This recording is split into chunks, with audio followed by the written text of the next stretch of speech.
The storm had started hours ago, but the CEO refused to stop. Her name was Victoria Hale, known across the city for her unshakable confidence and relentless drive. The mountain road twisted through darkness as her SUV cut through sheets of rain. She had a meeting at dawn, one that could decide the future of her company. Yet as thunder cracked across the sky, a sudden rumble beneath the earth broke her focus. The ground shifted. Before she could react, the mountain erupted in chaos, rocks, mud, and trees sliding down in a roaring wave of destruction. Her tires skidded. The steering wheel jerked violently from her hands. The SUV spun, slammed against a boulder, and came to a halt buried halfway in mud. Her breath caught in panic. The headlights flickered weakly, illuminating nothing but rain and falling debris. She pressed the door, but it wouldn't budge. Fear gripped her chest as she realized she was trapped. For the first time in years, the confident CEO felt powerless. She screamed for help, but the storm swallowed her voice. All she could do was clutch the steering wheel and pray for the nightmare to end. Miles below, a mechanic named Ethan Cole was closing his small roadside garage. He lived alone with his little daughter, Maya, a bright-eyed girl who thought her father could fix anything in the world. As lightning flashed across the horizon, Ethan noticed the faint sound of crashing metal echoing from the mountains. His instincts screamed that someone was in trouble. Without hesitation, he grabbed his old jacket, flashlight, and rope, then jumped into his pickup truck. The rain battered the windshield, but he kept driving. He had no idea who needed help, only that someone did. When Ethan reached the landslide zone, his truck could go no farther. The road was torn apart, trees toppled, and mud covered everything. He switched on his flashlight and began climbing through the wreckage. "Hello, anyone there?" he shouted, his voice straining against the storm. Then he saw it, the faint glow of a car's headlights buried in the debris. He rushed forward, slipping and stumbling until he reached the driver's window. Inside sat a terrified woman, soaked and trembling. Her eyes widened at the sight of him. "Please help me," she cried, her voice cracking with fear. "Hang on!" Ethan shouted back. He pulled at the door, but it wouldn't move. Using a metal bar from his belt, he forced it open inch by inch until it finally gave way. Mud poured in as he reached for her. "Come on, I've got you," he said, pulling her free. She fell against him, shivering from cold and shock. For a moment they locked eyes, the wealthy CEO and the grease-stained mechanic. "You're safe now," he said softly, his breath visible in the cold air. She didn't even know his name, but in that instant she trusted him completely. He helped her into his truck, wrapped her in his jacket, and drove carefully down the mountain toward his small garage. The wind howled around them, but inside it was quiet except for the rhythm of rain. Victoria glanced at the man beside her. He looked rugged, exhausted, but his eyes held a strange calm, like someone who had faced storms before and learned not to fear them. "You didn't even know me," she whispered. Ethan smiled faintly. "Didn't need to," he said. "You needed help." "That's enough." She turned away, hiding the emotion in her eyes. By the time they reached his garage, dawn was breaking. The small space smelled of oil, metal, and rain, humble but warm. Ethan guided her inside, handed her a towel, and started a small heater. "You can stay here till the road's clear," he said. She nodded, her businesslike tone gone. As he worked on cleaning the mud from her SUV, she watched him silently. Every move he made was precise, careful, not just the work of a laborer, but an artist. For the first time, she saw how much dignity existed in hard, honest work. Later, she stepped outside, watching the morning light break through the clouds. "You could work for any big company," she said. "Why stay here?" Ethan chuckled. "Because here I fix things that matter, people's hope, their journeys, not just engines." His words struck her deeper than she expected. For years, she had chased profits, power, and prestige, things that never filled the emptiness she carried. But this man, with nothing but a small garage and a smile, seemed to have everything she didn't. She wondered how someone so ordinary could feel so extraordinary. Over the next few hours, Ethan repaired the damaged SUV piece by piece. The CEO offered to help, awkwardly holding a wrench or handing him tools. "You're not bad at this," he teased. She laughed, a sound she hadn't heard from herself in years. By afternoon, the engine roared back to life, and they both stood in silence, listening to it purr steadily. "You did it," she said. Ethan wiped his hands on a rag and shrugged. "You just needed the right touch." But both knew the car wasn't the only thing he had repaired that day. Before leaving, Victoria knelt beside Maya, who'd been coloring quietly in a corner. "Your dad is a hero," she said with a smile. The little girl grinned. "I know," she said proudly. "He fixes everything." Victoria turned to Ethan, her expression softer now. "I owe you more than I can repay," she said. He shook his head. "You don't owe me anything. Just drive safe." But as she sat behind the wheel, she couldn't bring herself to leave right away. Something about that small garage and the man who worked there felt like home. Weeks later, Victoria returned, this time not because her car broke down, but because she couldn't stop thinking about the man who'd saved her life. She had a new proposal. "You said you fix things that matter," she told him. "How about helping me build engines that do the same, affordable, sustainable, for people who need them?" Ethan looked at her, stunned. "You're serious?" "Completely," she said with a smile. "Partners?" He hesitated only a moment before shaking her hand. In that handshake, two worlds, one of steel and one of soul, finally met. Months passed and their partnership flourished. The company launched a new line of engines, affordable and eco-friendly, built with Ethan's designs. The media called it the miracle collaboration, but to Victoria and Ethan, it was something deeper. Proof that when compassion meets courage, lives change. Standing together in front of their first completed engine, Maya between them, Victoria smiled. "You rescued me once," she said softly.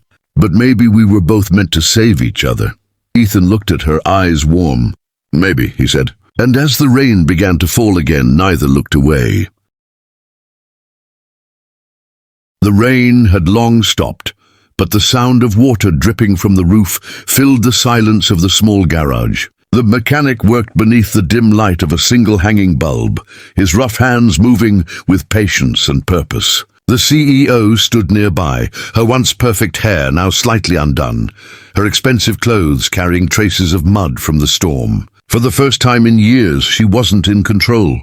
She simply watched. The rhythmic clinking of tools was almost hypnotic. The kind of sound that spoke of effort, skill, and quiet resilience born from years of labor. Ethan, the mechanic, had seen cars in worse shape, but this one was different. Not because of the vehicle itself, but because of who it belonged to. Victoria Hale, the CEO of Helion Motors, was known for her power, her presence, and her perfection. Yet now, she looked small against the grey walls of his garage, standing in heels that didn't belong on an oil-stained floor. Still, she said nothing. She only watched him work, her eyes following the careful motion of his hands as he pieced together the fragments of twisted metal that had once been her pride.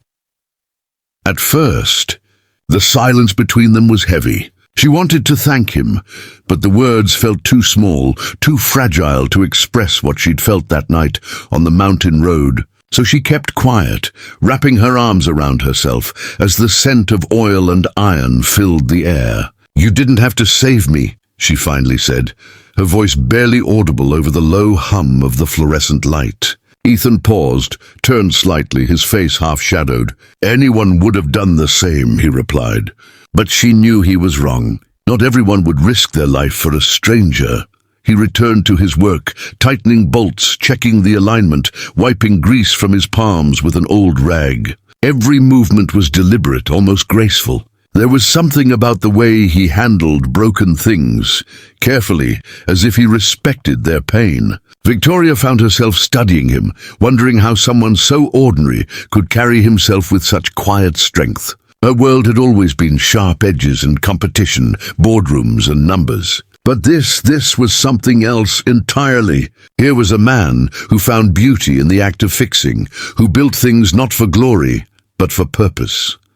Hours passed, and the rain returned, tapping softly against the tin roof. The garage glowed faintly in the amber light of dusk. Victoria's phone buzzed with messages, assistants, directors, partners, all waiting for her return to the empire she had built. But she didn't answer. For once, she didn't feel like the CEO of anything. She felt human. She felt alive. Watching Ethan work reminded her of something she'd long forgotten: creation without agenda. "You do this every day?" she asked quietly. He looked up, smiled faintly. "Every day. Engines break. People too. But both can be fixed, with time." The simplicity of his words struck her harder than any corporate speech she'd ever given. For years, she'd been breaking quietly under the pressure of success. Expectations, ambition, and loneliness wearing her down piece by piece. Yet here, in a garage filled with grease and dust, she found more truth than in any boardroom. "Do you ever want more?" she asked suddenly. "More than this?" Ethan hesitated, then shrugged. "I already have what matters. My daughter, my work, peace." His answer disarmed her. For a woman who had everything, she realized she had none of the things he mentioned. By midnight, the engine was almost complete. Its metallic frame gleamed under the flickering light, the sound of tightening screws echoing through the quiet room. Ethan stepped back, wiping his brow.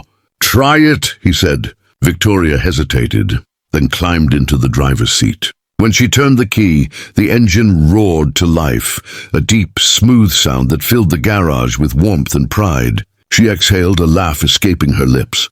"You did it," she said. He leaned against the hood, smiling. "No, you did. You didn't give up." And in that sentence, she heard something far deeper than praise. For the first time in years, someone saw her not as a CEO, not as a leader, but as a person capable of breaking and healing. She stepped out of the car, her heels clicking softly on the floor, and faced him. "You could work for anyone," she said, almost testing him. "Helion could use someone like you." Ethan chuckled. "And trade this?" He gestured to the small garage, the half-finished projects, the smell of oil. "This is my life. I build things that keep people moving. That's enough." His words carried a conviction that both humbled and unsettled her. Outside, the storm was clearing. The first light of dawn crept through the windows, brushing golden hues across the workshop. Victoria walked to the open door, staring at the wet streets beyond. "I used to think success meant control," she said softly. "Power, reputation, but maybe it's something simpler." Ethan stood beside her, his hands in his pockets, silent. She looked at him then, not as a stranger or a savior, but as someone who had shown her what true strength looked like. It wasn't in commanding others. It was in holding yourself steady when everything else falls apart. When it came time to leave, she hesitated. The SUV was repaired, her world outside waiting to reclaim her. But she didn't want to go, not yet. "Thank you," she said finally. "For the car and for—" She trailed off.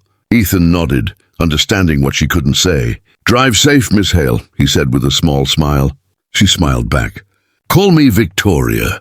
For a fleeting second, their worlds met, two lives on opposite sides of the same road, bound by one night of storm and silence. Then she turned the key, and the sound of the engine filled the dawn. As the SUV disappeared down the road, Ethan stood quietly in the doorway, the faint warmth of sunrise touching his face. He didn't know what would come next, if he'd ever see her again, but something told him he'd changed her life in ways neither could measure. And perhaps, in saving her, he'd saved a part of himself too, the part that believed small acts could shift the course of great lives. Back inside, his daughter stirred, sleepy-eyed, and he smiled softly. "Back to work, kiddo," he said. The day was new, and somewhere out there, a heart was mended. In the following weeks, Victoria couldn't shake the memory of that night. The sound of the rain, the smell of oil, the way the mechanic's words had grounded her. It all lingered like a melody she couldn't forget. She returned to her office, but the glass towers felt colder, the city louder, the meetings emptier. She began visiting his garage quietly, at first to check the car, then to talk, to listen. And with every visit, something inside her softened. Power no longer felt like control. It felt like connection. The mechanic had repaired her engine, but he'd also restarted her soul.